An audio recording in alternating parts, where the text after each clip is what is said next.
a don Alexander, a don Jimmy, a don Luis, que representan insignes instituciones que siempre están dando todo lo que tienen por nuestro país. Y a todos los que están presentes y todos los que siguen la transmisión, al ser 12 de agosto, tenemos un total de casos nuevos de 549. Se desglosan en 57 casos por nexo epidemiológico y 492 por laboratorio. Con esto estamos llegando como país a un total de 25.057 casos confirmados con el rango de edad que va desde los 0 hasta los 100 años.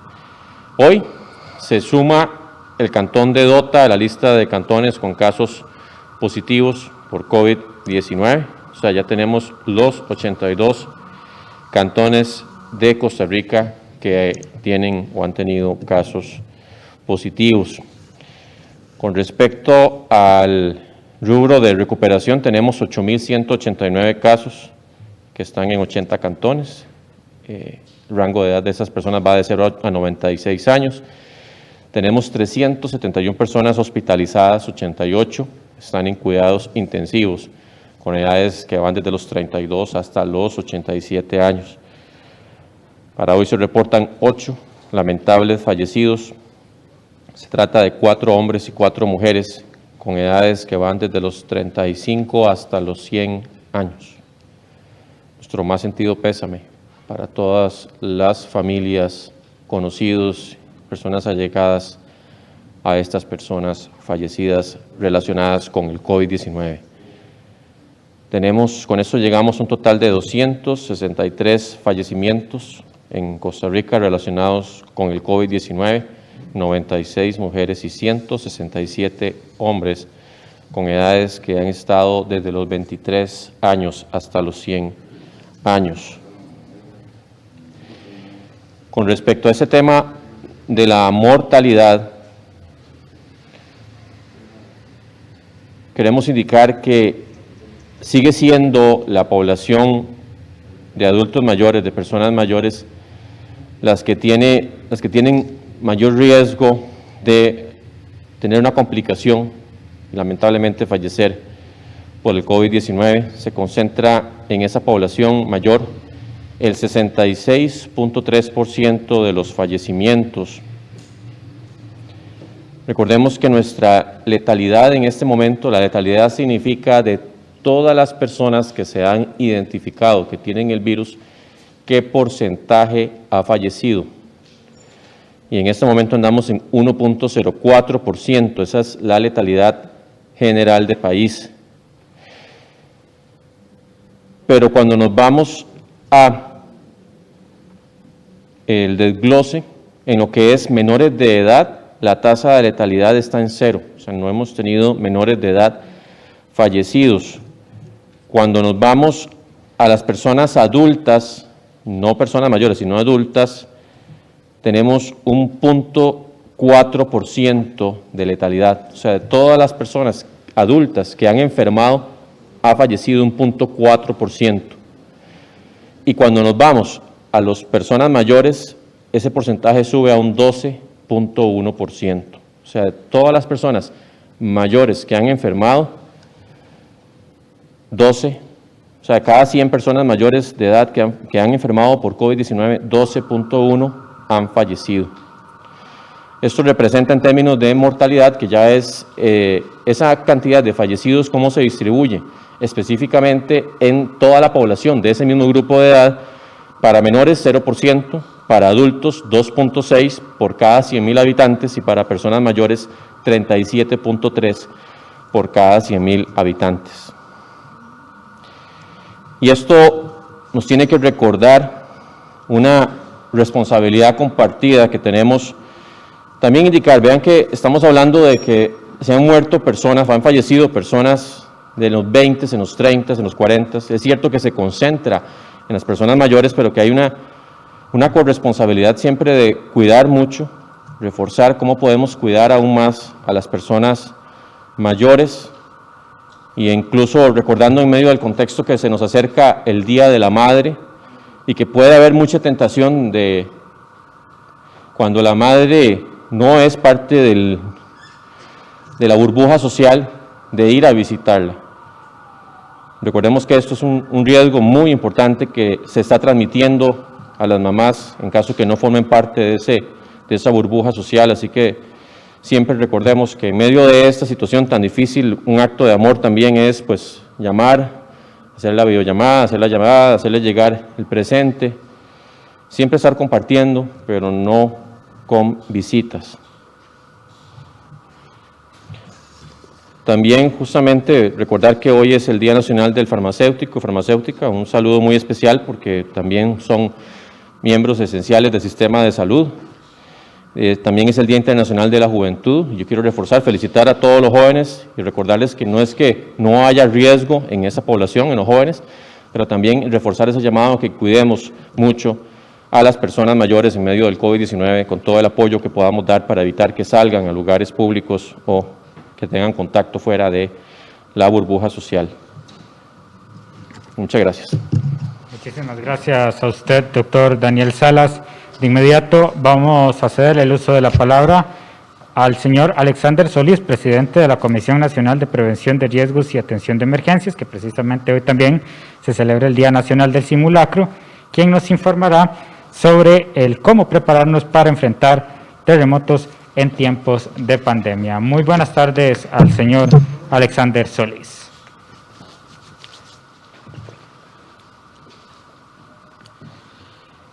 Muy buenas tardes, doctor Daniel Salas, don Luis, don Jim Batres, representantes don Luis y don Jim de dos instituciones beneméritas de nuestro país y socios fundamentales, al igual que el resto de las instituciones, en la atención de las situaciones de emergencia.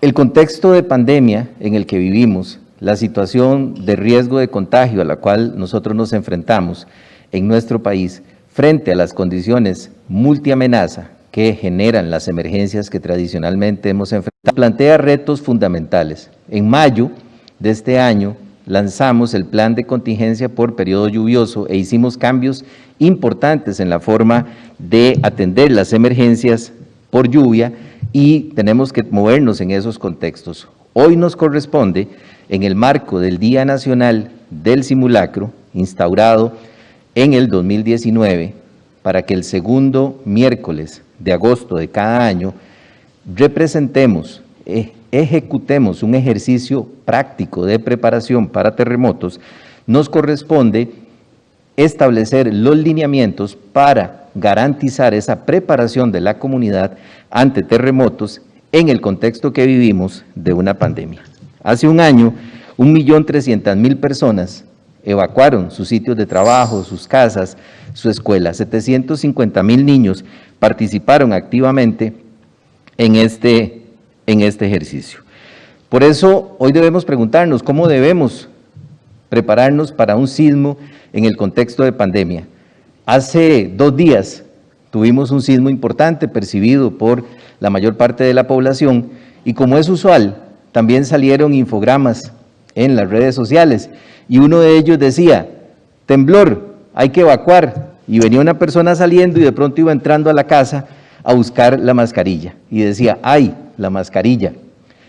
Pues bien, eso es lo que no hay que hacer, no debemos volver a entrar a la casa, para eso tenemos que estar preparados y preparadas con un maletín para emergencias, con una ruta de evacuación debidamente identificada, pero sobre todo garantizando no romper la burbuja social, aun cuando tenemos que poner nuestra vida en condición de seguridad frente a un sismo. Por eso es que hoy, a diferencia de lo que hubiésemos hecho si no estuviésemos en pandemia, ya hubiésemos terminado el simulacro y estaríamos evaluándolo.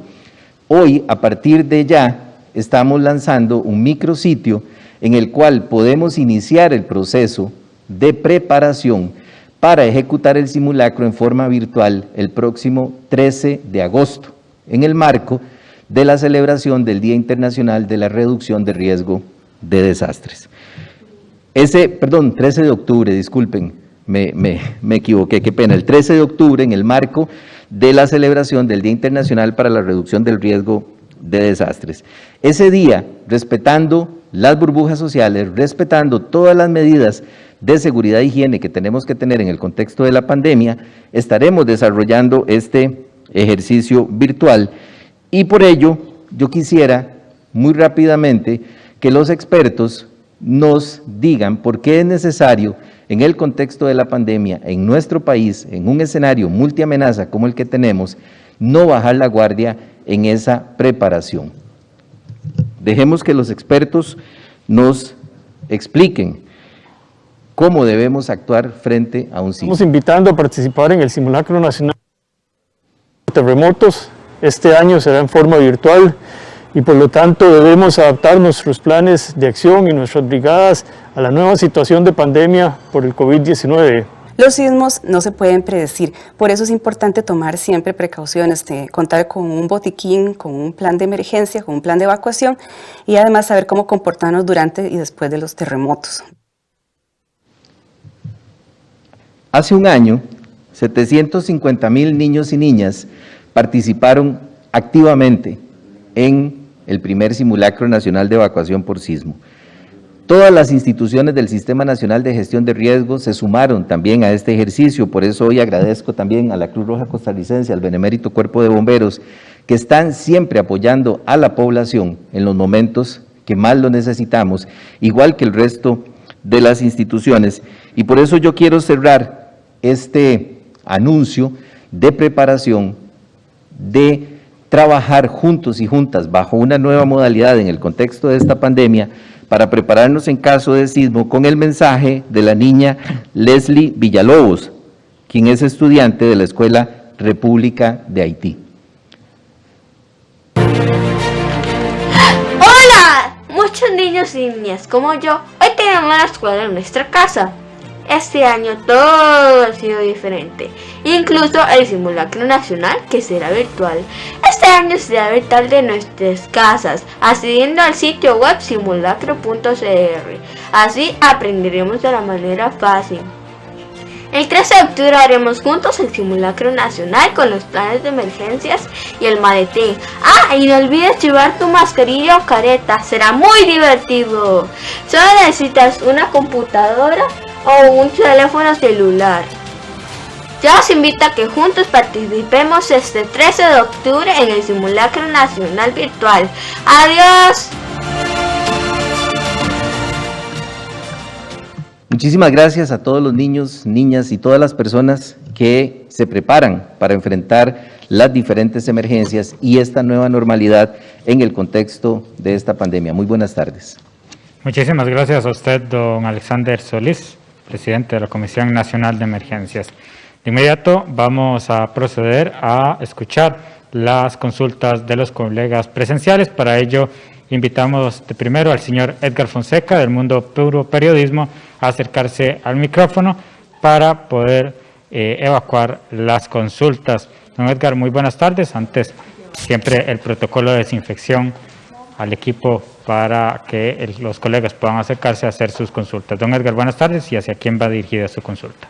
Muy buenas tardes, señor ministro, y muy buenas tardes a los presentes y buenas tardes a la audiencia. Señor ministro, de los datos que usted acaba de entregar hizo énfasis en los números de mortalidad y particularmente en los números de mortalidad en adultos mayores. ¿Se tiene una estimación de cuánto ha sido el peso reciente de los decesos del sector de adultos mayores en los dos últimos meses, particularmente el último mes con el alza tan fuerte que ha tenido el número de víctimas? Y si tienen ustedes identificados la procedencia de esas víctimas, si son que vienen de residencias, que estaban en hospitales o que proceden de asilos o hogares de ancianos, si tienen esa estimación. También, señor ministro, ya el país ha cumplido una semana de reapertura de operaciones aéreas internacionales. ¿Qué información han recabado ustedes de cara a casos confirmados, casos contagiados, casos en cuarentena? ¿Qué expectativas tienen a partir de esta primera semana de la reanudación de operaciones aéreas en el país? Y finalmente, señor ministro, en perspectiva, el curso lectivo prácticamente está para finalizar al entrar diciembre. en el estado de situación de la emergencia que está viviendo en estos momentos el país, ¿cuál sería su recomendación al grupo estratégico en cuanto a reanudar o dar por concluido este curso lectivo del 2020? Y para los representantes tanto de bomberos como de Cruz Roja, agradecería le dieran al país una explicación de cuál ha sido el impacto en cuanto a afectación de casos positivos, tanto en bomberos como en Cruz Roja, a lo largo y particularmente durante las semanas más recientes de mayor intensa actividad en cuanto a atención de pacientes de esta epidemia. Muchísimas gracias, don Edgar. Iniciamos con el doctor Daniel Salas. Sí, gracias, don Edgar, por sus atentas preguntas. Con respecto al peso de los adultos mayores en las últimas semanas, o sea, desde un inicio sí hemos visto que el porcentaje mayor de las personas que han ido falleciendo corresponde con personas mayores. Eso no ha variado a lo largo de la pandemia. Actualmente, como hablábamos, es un poco más del 66%. Todas las personas que han fallecido son personas mayores. Con respecto a la procedencia, nosotros tenemos en este momento el dato de 13 personas que han estado en lugares de larga estancia, que han fallecido para personas mayores. En total se han infectado 86 personas adultas mayores en 6 diferentes centros o lugares de larga estancia de personas mayores. Y pues los otros han sido muy variados, ¿verdad? Diferentes fuentes y obviamente pues a lo largo de todo el país, aunque sabemos que un porcentaje también muy amplio, no tengo aquí, pero ha sido principalmente en el gran área metropolitana. Con respecto a lo de semana, más bien, bueno, desde la apertura de las aerolíneas y del ingreso de turistas, no tenemos ningún reporte de un caso sospechoso que se haya tenido que cuarentenar por alguna situación. Por el momento no hay incidentes al respecto. Y con respecto al curso lectivo, pues yo diría que solamente en ese momento en que ya eventualmente se puede estimar que ya puede haber una apertura, dependiendo del momento epidemiológico que estamos viviendo, tanto en comportamiento del virus como en ocupación hospitalaria, podríamos eventualmente hablar de alguna apertura, pero es claro que en el momento que estamos no es viable y eso solamente lo podrá decir el avance del mismo comportamiento del virus, aunque sabemos que es un factor de riesgo importante desde el punto de vista de toda la dinámica a nivel nacional que eso representa. Señor Ministro, consulta adicional de las cifras que usted acaba de proporcionar al país en cuanto a letalidad y mortalidad. ¿En qué rango está Costa Rica en estos momentos a nivel de Latinoamérica, a nivel de las Américas y el Caribe y a nivel mundial? ¿Cuál es la posición y cuánto se ha mantenido estable a lo largo de 5 meses de pandemia o cuánto se ha deteriorado en tiempos recientes, en semanas recientes, con la alza en contagios y la alza en cifras de muertes? A nivel mundial seguimos estando en una posición privilegiada. No sé exactamente el lugar, pero sí sé que estamos dentro de los países que tienen una letalidad de las menores, no la menor, pero sí está dentro de las menores. Es cierto que también hemos ido perdiendo terreno en ese sentido porque teníamos hace un mes una letalidad de un 0.4, 0.5% y hemos ganado 0.5% básicamente o lamentablemente en letalidad. Pero eso se debe en grandísima parte a todo lo que hemos hecho como país, que no ha colapsado el servicio de salud aún. Tenemos 5 meses y resto de estar haciendo un esfuerzo enorme y que eso ha permitido que la letalidad no esté en estos momentos en un 2, 3, 4 o más %. Entonces, en realidad, estamos en un lugar pues, que podemos considerar que no es, ¿verdad? Es un perfil pues, que se podría ver como algo no bueno, porque yo diría que estos 200 y resto de personas que han fallecido, yo siempre lo digo, no, jamás podemos decir que eso está bien, jamás. Cualquier persona que fallezca, eso es un dolor para la sociedad, que así lo tenemos que ver. Pero que definitivamente en comparativa con otros países no tenemos un escenario como lo han tenido, ¿verdad? Donde ha habido colapso de los servicios, y es lo que yo hablaba de que el colapso lleva a que se mueren no de COVID solamente, sino que se mueren personas que se pudieron haber salvado por entrar a una unidad de cuidados intensivos por otras causas, y en el momento que se colapsa el sistema, esa oportunidad se pierde. Muchísimas gracias, doctor Salas. A continuación, el señor Jim Batres, jefe de operaciones de la Cruz Roja Costarricense, para evacuar la consulta del colega Edgar Fonseca del medio digital Puro Periodismo. Buenas tardes, señor Daniel Salas, ministro de Salud, don Alexander Solís, presidente de la comisión, don Luis Salas, jefe de operaciones. Primero que todo, si me lo permiten, quiero enviar un saludo a los miembros de la Juventud de la Cruz Roja hoy en el Día de la Juventud. El trabajo de ellos también engrandece enormemente el trabajo de la institución. Con respecto a su consulta, precisamente nosotros desde el inicio de la pandemia hemos estado llevando una serie de datos para poder dar una trazabilidad a todo nuestro trabajo. Al día de hoy hemos trasladado 3.073 personas que han sido diagnosticadas como positivas o que ya se califican como sospechosas por la enfermedad COVID-19. De estos 1.655 son hombres y 1.418 son mujeres. 1.683 han sido trasladados en condición verde o estable, 1.199 en condición amarilla, que llamamos una condición moderada, 184 en condición grave y lamentablemente tenemos 7 personas que han fallecido en su casa de habitación. Adicionalmente, nosotros manejamos a través del sistema de emergencias 911 2 códigos en donde se enmarcan, digamos, los pacientes que pueden ser sospechosos por la enfermedad COVID-19.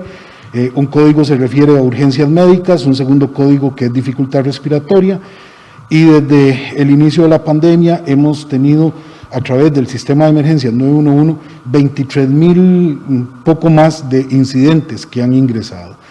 Y con respecto al trabajo general de la Cruz Roja, a pesar de las restricciones que se han venido dando, en donde esperaríamos tal vez un descenso de la cantidad de llamadas o de incidentes a los que nosotros atendemos, solo en el primer semestre de este año ya llevamos más de 273.000 casos atendidos.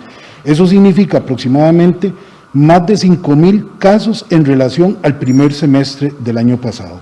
Y en promedio, y estos datos nos los envía diariamente el sistema de emergencias 911, estamos atendiendo un promedio de 1.555 llamadas por día. Esos son los datos que manejamos, y todo esto pues representa una enorme carga para la institución, una carga de trabajo, y en estos momentos tenemos zonas como por ejemplo San José, donde el personal, en la mayoría de los casos que están atendiendo, tienen que hacer uso de todo el equipo de protección personal por las condiciones de los incidentes que se generan. Y hemos tenido que ir aumentando el incremento del uso de equipo de protección personal en varias de las zonas por la seguridad que debe de tener nuestro personal a lo largo y ancho del país. Muchísimas gracias al señor Jim Batres, el señor Luis Salas, director operativo del Benemérito Cuerpo de Bomberos. Le va a correr la consulta también del colega don Edgar Fonseca. Muy buenas tardes, don Luis. Sí, gracias. Muy buenas tardes, señor ministro, don Alexander de la CNE y nuestra hermana Benemérita Cruz Roja, don Jim Batres. Muy buenas tardes. Ante su pregunta de cuál ha sido el impacto hacia el Cuerpo de Bomberos, debo decirle que es muy bajo.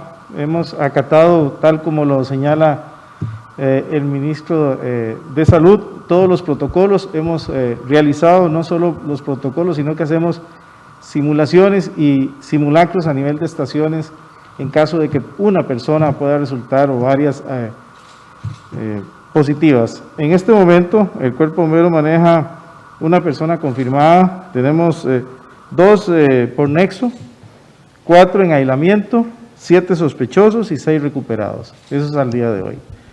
Además, ¿qué hace el Cuerpo de Bomberos en este contexto también? Damos soporte a muchas de las operaciones. En este momento estamos trabajando con la Caja Costarricense del Seguro Social en lo que es la habilitación de otras unidades en otras dependencias, el acompañamiento en lo que es materia de seguridad humana y protección contra el fuego, como lo hicimos en el SEACO, lo estamos haciendo en otras localidades que la Caja pretende ampliar para tener mayor disponibilidad de camas. También estamos trabajando en lo que es repartiendo alimentación. Tenemos una coordinación casualmente el día de hoy con Casa Presidencial, con el Servicio de Vigilancia Aérea. En la zona de Turrialba se está llevando alimentación y, en fin, todo ese engranaje que requiere presencia en los comités municipales de emergencia, y además en el Centro de Operaciones de Emergencia. Muchísimas gracias a don Luis, Muchas gracias. del Benemérito Cuerpo de Bomberos, quien también, institución que recientemente cumplió 155 años. A continuación, Sebastián Rodríguez, del medio digital ameliarueda.com, dirigirá su consulta. Don Sebastián, tal vez si nos indicas hacia quién va dirigida. Sí, buenas tardes para el ministro Salas. Nosotros queríamos preguntarle sobre, hace unas semanas se hablaba de que habían tal vez principales focos de transmisión en el virus. Queríamos saber si eso se puede establecer de alguna forma ahorita, en plena transmisión comunitaria ya mucho más ampliada. Si, recordamos que se hablaba, por ejemplo, de cuarterías, de varias, digamos, actividades más vulnerables. Queremos saber si ahorita se puede establecer lo mismo, si hay algún tipo de afectación particular en alguna actividad. También queríamos conocer si nos podía ampliar un poco más sobre los casos en Dota, si es un caso aislado, si son varios casos, si se conoce dónde fue el contagio, si fue en la comunidad o si es importado. También queríamos consultarles sobre el impacto de la pandemia en temas de salud mental de la población. Los profesionales en psiquiatría nos advertían que se podría dar casi que una cuarta ola pandémica, ¿no?, en temas de salud mental. Entonces queríamos saber si el Ministerio de Salud se prepara de alguna forma para contener este impacto. Muchas gracias al colega Sebastián Rodríguez. Doctor Salas, para atender las consultas del colega de ameliarueda.com. Sí, en realidad, con respecto a, gracias por las preguntas, con respecto a los focos de transmisión, en un escenario donde ya hay transmisión amplificada, es difícil decir exactamente en qué escenario se está dando. Hemos tratado de recuperar mucho de la información, pero una persona, como yo indicaba anteriormente, que estuvo 14 días, que es el periodo posible de incubación en diferentes lugares, ¿verdad? En un supermercado, en su lugar de trabajo, en una tienda, o sea, en muchas partes hay muchas posibilidades de estar en contacto con el virus, entonces se vuelve mucho más difícil decir exactamente dónde se contagió. Pues obviamente hay momentos en que sí, hay un nexo más claro, porque hay una persona que sale positiva y se sabe que estuvo compartiendo más cercano con esa persona. En realidad, en este momento podemos decir que se está dando transmisión en diferentes escenarios y también en medio de los lugares de trabajo. Han habido reportes de casos, ¿verdad? Ya teníamos un porcentaje que habíamos dado anteriormente, pero esa dinámica se va a mantener, porque el virus no es que solamente va a estar en la comunidad, ¿verdad?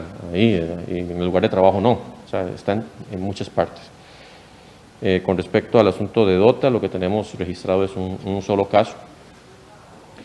Y ya las características, recordemos que nosotros no nos referimos directamente a las características de los casos, pero sí es un caso el que tenemos por el momento registrado. Y con respecto al asunto de la salud mental, como lo hemos venido indicando e incluso ya dando una rendición sobre las acciones que se han estado tomando, ¿verdad?, en diferentes ámbitos, tanto a los que están acá a nivel nacional como a los costarricenses que están fuera de Costa Rica, que también hemos tenido un apoyo invaluable del Colegio de Psicólogos y pues todo el apoyo también que da eventualmente la Caja, ¿verdad?, y otras instancias. Claro que pues sí se nota un aumento, también no está cuantificado, pero sí hay un aumento de solicitudes de atención, sobre todo por aumento de ansiedad, por aumento de cuadros depresivos, pero en realidad cuantificado no lo tengo acá, pero era hasta cierto punto esperable. Ya hay algunos doctores, ¿verdad?, especialistas que han dicho que esto sería como parte de todo, justamente como un tipo de ola también que se da en medio de las olas pandémicas, pero es, como le digo, hasta cierto punto esperable, porque estamos sometidos a una situación de mucho estrés, toda la población, en diferentes situaciones, ¿verdad?, en diferentes ámbitos, y eso pues genera diferentes tipos de cuadros, afectaciones en salud mental. Sobre el tema de Dota, nada más quería saber su criterio sobre, todo este tiempo que pasó el cantón, si tienen algún tipo de análisis con respecto a las razones, ¿no?, de que se haya mantenido tanto tiempo libre de este virus en medio de una pandemia de transmisión comunitaria en la GAM. Habría que hacer un análisis ya más específico. Ahí intervienen de muchos factores, como lo es la densidad poblacional, la interrelación con otros sectores o cantones que pueden tener casos, las mismas medidas que la población esté aplicando, ¿verdad?, el nivel de preparación que haya tenido el gobierno local, la coordinación con la comisión, con el consejo, más bien con el comité cantonal de emergencias y todo lo que conlleva la organización. Pero en realidad yo no me atrevería en este momento a adelantar, pero sí le puedo decir que hay muchos factores que influyen eventualmente en que un cantón, pues, no solamente no haya tenido casos, sino que incluso logre muchas veces de una alerta naranja a una amarilla, esa actitud, esas ganas, ¿verdad? Que como decimos, que lo agarramos con muchas ganas y que tratamos de cubrir todos los flancos, todos los espacios vacíos para poder aplicar los protocolos, para poder reforzar la comunicación, para hacer que las medidas sanitarias estén disponibles, ¿verdad? Donde quiera. Eso en realidad tiene mucho que ver también con un asunto de actitud y de cómo se sumen las diferentes alertas o situaciones. En este caso, DOTA, pues uno podría decir, lo ha hecho bien, ¿verdad? Pero hay que analizar más profundamente todos los factores. Gracias. Muchísimas gracias, Sebastián, del medio digital ameliarueda.com. Bien, de esta manera concluimos las consultas de manera presencial. Vamos a proceder con las consultas que nos llegan de medios regionales, precisamente para el señor Jim Batres, jefe de operaciones de la Benemérita Cruz Roja Costarricense. Si gusta, lo invitamos a pasar al podio. Don Jim nos pregunta el medio digital Mundo Escazú: ¿los cruzrojistas, cuando son sospechosos o tienen contacto con positivos, son enviados a sus hogares donde ponen en riesgo a sus familias? ¿No existe algún albergue para ellos y que puedan llevar su cuarentena o no poner en riesgo a sus familiares sin tener claro si la prueba es positiva o no? Luego de indicarle que deben estar en cuarentena, algunos deben tomar el autobús o ponen en riesgo a otras personas. ¿Qué protocolos tiene la institución ante esos casos? Sí, hemos generado un protocolo de atención dentro de la institución. Si bien es cierto, todo aquel voluntario o permanente que ha recibido su llamada por parte del Ministerio de Salud indicándole que es un posible caso sospechoso o que es un caso positivo, inmediatamente generamos todo un procedimiento para poderle hacer su traslado. Si el voluntario o el permanente no puede realizar su aislamiento de forma segura en su casa de habitación, hemos estado trabajando en habilitar algunos espacios institucionales que cumplan con los requisitos necesarios para poder generar este aislamiento. Lógicamente este trabajo es un trabajo que hemos realizado en todo el país, todavía no tenemos todos los espacios definidos. Afortunadamente la cantidad de casos que hemos tenido realmente han sido pocos en relación al riesgo de exposición que tiene nuestro personal al ser un servicio de ambulancia. Pero sí hemos definido algunos espacios y estamos trabajando en ver cómo mejoramos las condiciones en otros lugares que nos permitan ofrecer estos espacios de aislamiento para nuestro personal. Perfecto, muchísimas gracias al señor Jim Batres. De esta manera, pues estamos dando por concluida esta conferencia, no ingresar a otra consulta más de medios regionales. Agradecemos al doctor Daniel Salas, ministro de Salud, al señor Alexander Solís, presidente de la Comisión Nacional de Prevención de Riesgos y Atención de Emergencias, señor Luis Salas, director operativo del Benemérito Cuerpo de Bomberos, y al señor Jim Batres, jefe de operaciones de la Cruz Roja Costarricense. A todas y todos quienes siguieron esta transmisión a través de los diversos medios de comunicación, muy buenas tardes. Los esperamos el día de mañana con un nuevo reporte. Feliz tarde.